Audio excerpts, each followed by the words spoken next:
Alright, some viewer mail time, and it's actually a good one too, because I want to get into something. I have some viewer mail in regards to, I recently, a few months ago, did the Fender Squire modification build, and I got a lot of email on the neck, what I did with the neck, and what kind of finish I used on it. I actually have a cheap neck right here that I bought on Craigslist not too long ago. Again, it's a Squire neck. And I'm going to go through what I did in my last video on that neck, because I'll probably use that on another project. Basically, I have a lot of viewers that are young kids, and they're really into woodworking or getting into woodworking, and they also play guitar, which is great, because that's what I'm all about, woodworking and playing guitar. Not much of a luthier, but you know, it doesn't, you can apply woodworking skills to build a guitar, and you know, you can develop a new skill set on setting up the guitar and you know, fret dressing and all that good stuff. I realize that not a lot of young kids have the access to, you know, a fully functional woodworking shop, big machines and all that. So really, when you're modifying a guitar, you don't really need a lot of power tools. You know, some hand sanders and maybe a saw, cheap saw or something, or you know, a little bandsaw or something. Nothing too expensive. Alright, so here's the neck. It's a Squire by Fender, and it's made in China.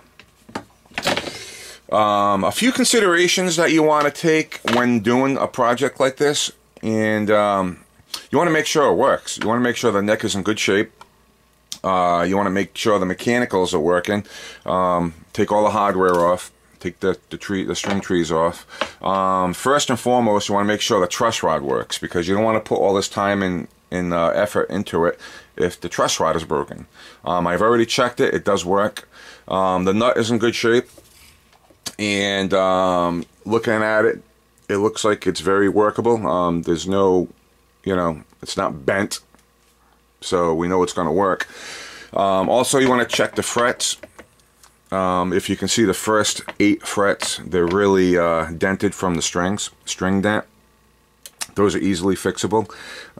You can redress them, and this will give you a good learning experience on how to, you know, fix frets, because you don't want to, you know, your first time out of the gate work on frets, and you know, it's a $200 neck, and you know, you don't want to do that.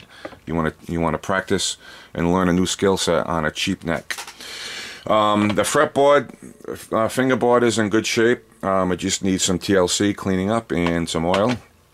Back of the neck, there's no major scratches or dents in it. And let's see here. I'm looking at the profile. It's not too bad. There's a few little marks on it. Yep. So what I'm basically going to do is sand this whole neck down. I'm going to tape off the fretboard, and I'm going to use a power sander to, a hand, you know, palm sander to sand the headstock, because it's a nice flat surface, and you want to get that logo off. And I'll use it on the back also. But when sanding the neck, I usually do it by hand, because you don't want to change. You want to be, you want to pay particular attention to what you're doing. You don't want to change the profile of the neck. You just want to get the finish off. So typically I use, you know, I'll use like a 200 grit at first, just to get the finish off without trying to change the profile. If you change the profile and you screw it up, throw it in the garbage. So also, I'm going to go through some steps on finishing it. You kind of have to know what they use for a clear coat. This is probably lacquer.